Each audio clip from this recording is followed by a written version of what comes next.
No one enjoys that first flush of fever when your calendar is packed with deadlines and commitments. Your body aches, your mind clouds, and you recognize those unmistakable signs, and suddenly everything has to wait. Hey there, sisters. This is Salila with yet another episode of Actionable Ayurveda, where we learn new ways to reconnect to our Ayurvedic intelligence, our inbuilt AI for a juicy, glowy body and a life of purpose. In today's episode, we're going to talk about how to turn fever into a healing experience and find strength even in sickness.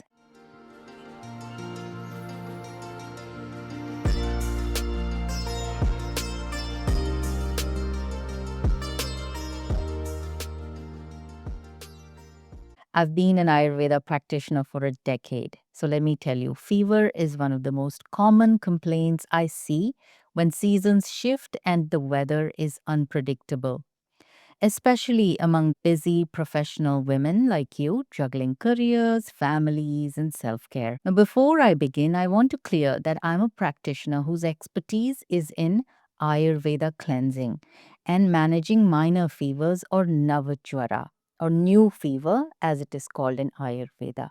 I am not a physician. Disclaimer.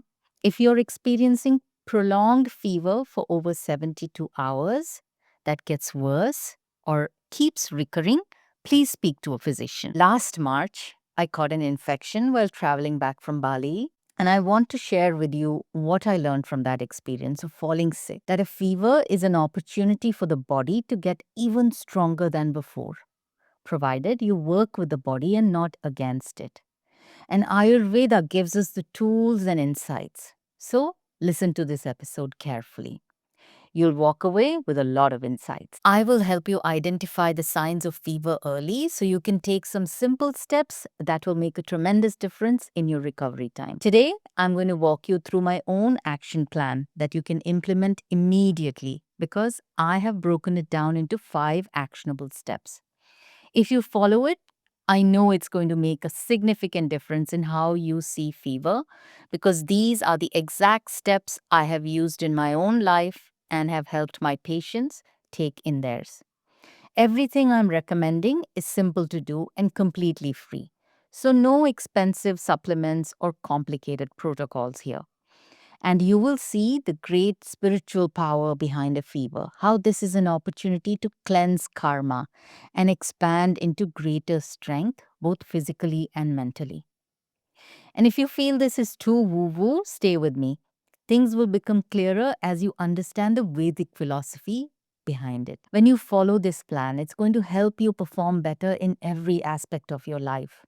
Your brain will be sharper, your memory stronger, your focus improved. Imagine walking into that important meeting with clarity and excitement instead of brain fog and oh God, why does the weekend feel so far off? Or having the energy to enjoy your weekend instead of recovering in bed. These small changes build our resilience over time. This deepens our faith, knowing that divine intelligence, when aligned with our body's intelligence, every challenge is an act of radical love. Let's understand fever through the Ayurvedic lens. Have you ever wondered why our modern approach to fever feels incomplete?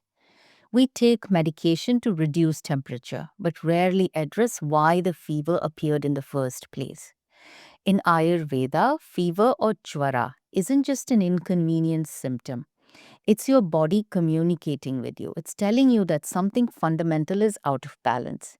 And it's often related to ama, or improper digestion of endogenous toxins. And the body is hard at work trying to fix that imbalance.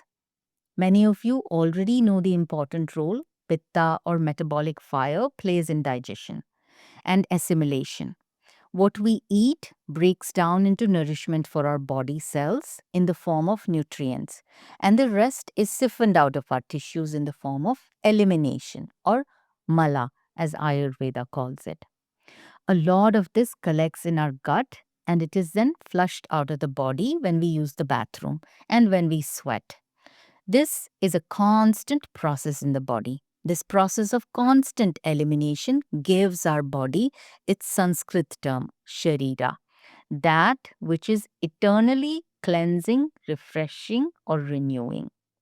We consume and we eliminate. We eat the world through our senses and we release what is not required. I used to watch amoeba under a microscope in my undergrad studies, and they'll be sweeping in nourishment from the space around them and expelling it out through their rudimentary organs. Our bodies are highly sophisticated ingesting and expelling machines. We consume the world through our senses and push out what we can't use anymore. This is made possible by our pitta, or metabolic intelligence. As the pitta, the metabolic fire, starts to slow down due to age or increased load on the body or because of seasonal changes, apatya ahara, or food that is yet to be adjusted to suit the change in seasons or the condition of the body, we start to experience a slowdown in the elimination process. For example, going out and having an ice cream on a summer evening that unexpectedly gets cold when there is a sudden downpour, or ordering a big pizza meal to enjoy with friends after a late night Netflix binge when we are already feeling a bit fatigued after a long week of double time work. Our body is constantly tracking for excess ama in our cells and organs. Pitta, your metabolic fire, diffuses this ama second by second. What cannot be diffused in the cells is swept into the GI tract and collected in the gut, our central furnace, which has the ultimate power to burn through this ama. Let's say you were out without a jacket and the weather got cold, and then your friends convinced you to head for some ice creams. And you were also about to get your period. These are all stresses that a normal day your body could have handled with a good night's sleep. But then on the way back, there was a downpour, and you had to wear your damp clothes for a while till you got home. And instead of taking a warm shower and drinking some hot herbal tea, you decided to towel dry your hair and sleep with the AC on. Next morning, you wake up with a pounding headache and feeling feverish. What happened here is the pitta was already chaotic due to the upcoming period and the food choices. Sleeping in the cold with damp hair, etc., balanced the pitta even more. The body's metabolism got affected and ama began to collect and pool in the gut and the cells. Once the ama crossed the threshold, the body needed to go on a cleanse mode, as it cannot function when ama is standing in its way. Ama has sticky, clawing qualities, and the body likes to keep things fluid and moving at a steady pace. The only safe way our body cleanses systemic ama is by raising the pitta to its max. We experience this as a fever. The body keeps us in this state for however long it needs to work through the dense ama. This is why when we have a fever and the fever breaks, the body sweats and expels the ama, plus cools the body to negate any effects of the high heat. Sweat after a fever is often sticky and smelly and can stain clothes more than the sweat we experience after a run or a sauna session. Fever manifests in three stages. One is Navajwara, recent onset, when you first feel that warmth creeping in. The second is Madhyama Jwara, when it's persisted for a few days, and Purana Jwara, chronic fever lasting more than a week. How many of us have ignored these early warning signs, pushing through with caffeine and willpower, only to crash harder later? What if instead you could recognize these stages and take appropriate action immediately? Now let's look at some essential Ayurvedic practices for fever recovery. That is, the things to follow during a fever. Before that, I want to recite a mantra which holds the key to resolving fever.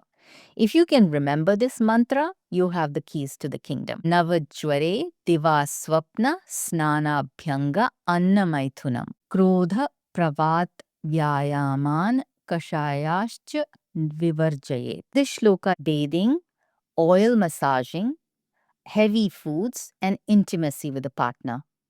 We must abstain from anger, exposure to cold wind, exercise, astringent foods, and even kashaya drinks should be avoided. Anything that gives us that puckerish feeling in the mouth. As a practitioner, this is all I need to know to heal a client. That is how powerful these biohacks are. This will heal 90% of fevers. And when someone has a fever, this cannot be overstated. They must be protected from emotional outbursts, krodha, especially children and the elderly. I have seen the elderly pass because family members did not respect boundaries and continued to share and update them about upsetting events in their circle. Makes me very upset when mothers continue to rebuke children about school performance as they are going through a fever. Children can act up when they are sick, and mothers, please save the talk to after they have fully recovered. Now let's look at some of the broad guidelines in details. One of the first things to do is to fast and rest as much as possible so the body can get through the cleansing process. And rest does not mean scrolling through social media or responding to email while in bed. But it can be something more wholesome, like watching a movie you enjoy, listening to calming music, inspiring audiobooks or podcasts. We moms often make the mistake of worrying about our children and forcing them to eat prematurely. When the fever breaks, hunger will naturally return. At that time, have the following handy. One is rice broth. When fever begins, your digestive fire or agni becomes unavailable to digest food. We see a thick white coating on the tongue showing that agni is low. Would you throw logs into a small flame and expect it to thrive? One of the simplest yet most effective remedies is rice broth made from aged red or brown rice. In Ayurveda, aged rice has special properties that makes it more balanced and digestible. The recipe is simple. Boil 1 part rice with about 14 parts of water until the rice is fully cooked. Then strain and sip about a cup of this like a meal. This provides gentle nourishment without taxing your digestion. How many of us reach for complex foods when our body is actually craving simplicity? Personally, I find it so soothing. I would love to hear your experiences with rice broth. This should be the first food we have when hunger returns. Here's why this is super important. Rice broth is the preferred diet during fever as it is. You can add some mashed rice, a pinch of trikatu or pepper, dry ginger, coriander powder, and salt to this if you wanted to make it even more medicinal and potent. Rice broth is very light and easy to digest.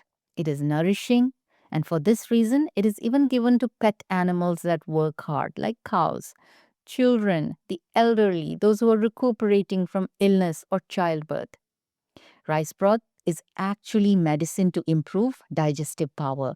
It rekindles the fire within. It restores the normalcy of peristalsis because it is Vatanulomana. It helps the elimination waves move downward. It is also given after detoxification therapy or Shodhana cleansing, which is important for all that burnt up ama to leave the body.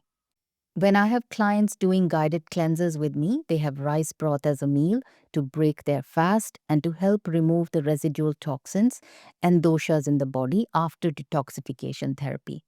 It relieves constant thirst, and this can be a sign of an abundance of pitta or diabetes. If it is diabetes, then it must be spice and salted. It also relieves tiredness. It's an excellent drink to offer someone who gets home after a long day or after a long distant flight, even. It increases the agni, which you know is appetite and digestive power, not just within the stomach, but the cells and the organs as well. It balances the normalcy of tissues of the body. Dhatu Satmya Krit is what it's called in Sanskrit. It softens the channels, it relieves constipation. All in all, you now understand why it is the primary diet for a fever. The second protocol involves using holy basil or tulsi, which is considered sacred in Ayurveda for good reason. During fevers, consuming a handful of tulsi leaves several times throughout the day as a tea can work wonders for alleviating symptoms. Make a strong tea with a handful of tulsi, preferably dark, called Krishna tulsi, a thumb sized knob of ginger, a few crushed peppercorns. If there is cold and sniffles as well. And add this to 2 cups of water and simmer for 10 minutes. Add jaggery to sweeten. This can be diluted with warm water and safely given to even toddlers. Tulsi has natural antipyretic properties that helps reduce fever while supporting your immune system's intelligent response. This drink should be had throughout whenever we feel thirsty. The third guideline is light foods. While rice broth forms your base nourishment, incorporating other easily digestible foods help maintain strength during fevers. Focus on boiled green gram, mung dal, horse gram or kulti, pomegranate, and gentle vegetables from the gourd and pumpkin family. The key is preparation. Everything should be well cooked, warm, and minimally spiced, except the fruit. This approach provides essential nutrients without overwhelming your compromised digestion.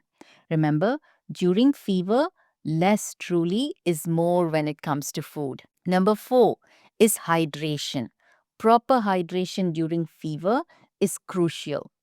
But the temperature matters tremendously. Always opt for boiled or hot water rather than cold or room temperature beverages. Warm water helps lower body temperature through a process of normalization rather than suppression.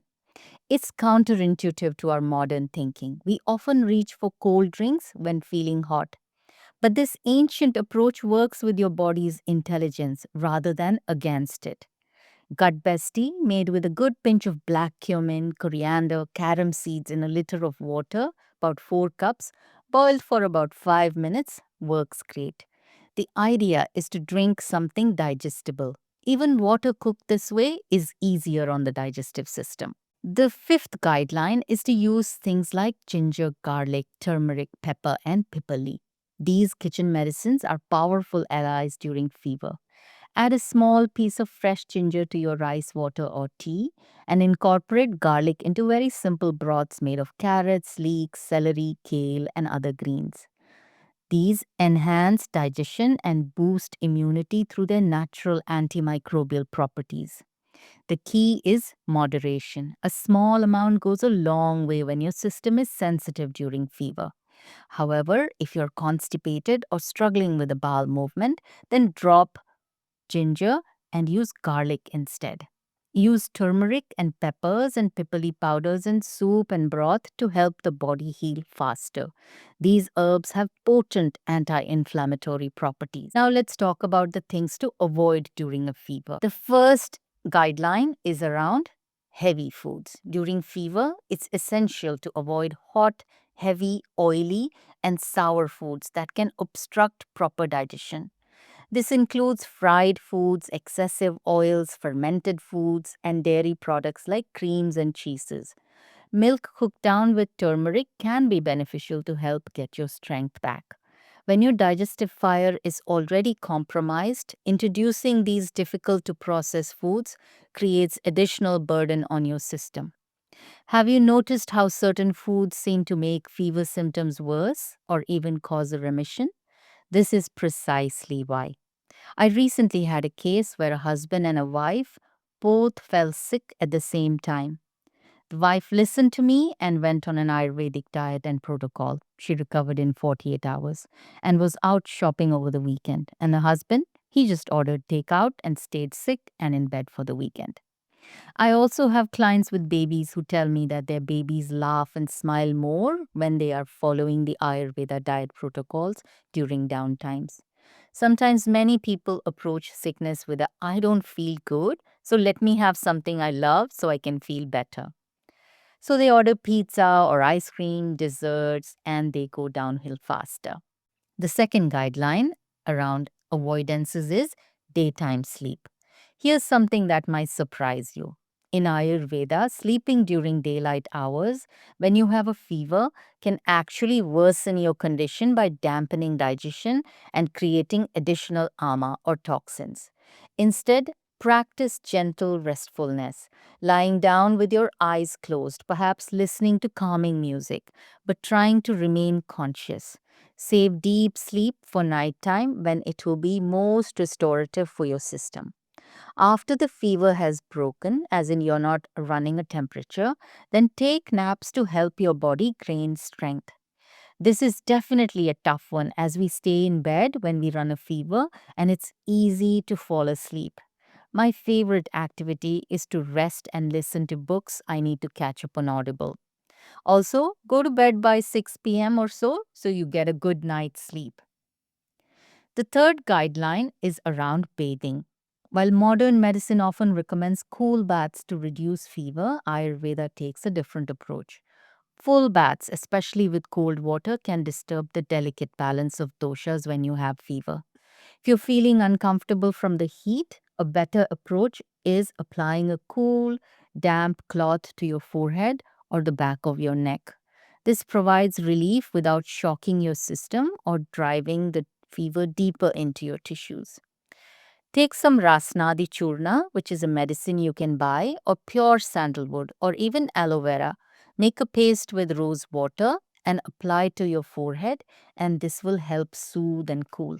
The fourth guideline is around physical strain. This might seem obvious, but it bears repeating. Avoid exercise and physical exertion during fever. Your body is already working extremely hard to restore balance, and any additional demands divert precious energy away from healing.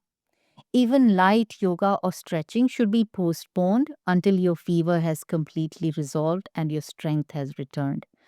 True rest is active medicine during this time. The fifth guideline is around astringent foods. In Ayurveda, taste play a crucial role in healing. During fever, foods with an astringent taste, like unripe bananas, beans, or certain raw vegetables, can block the body's channels, which are called as shrotases, and worsen your symptoms.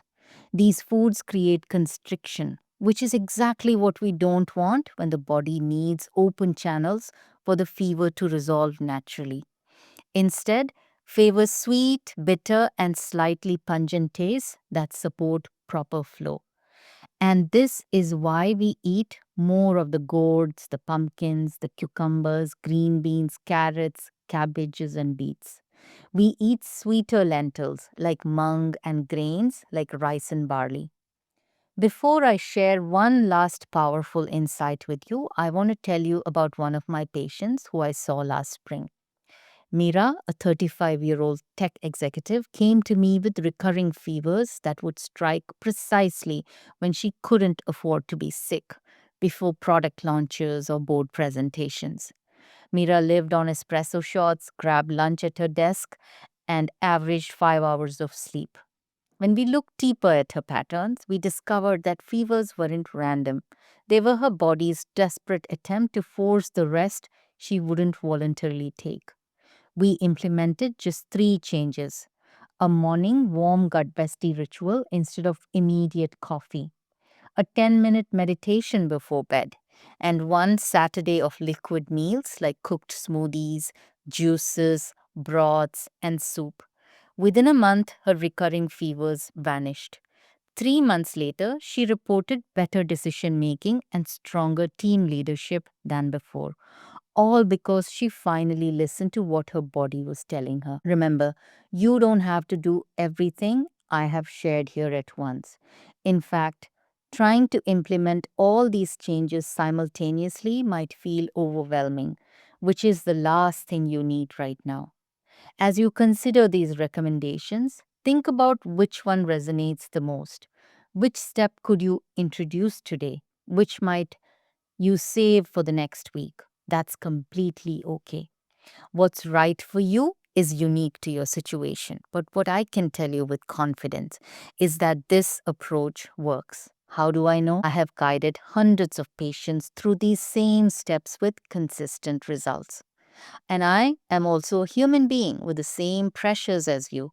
I understand what it's like to feel the weight of responsibilities when your body is demanding rest.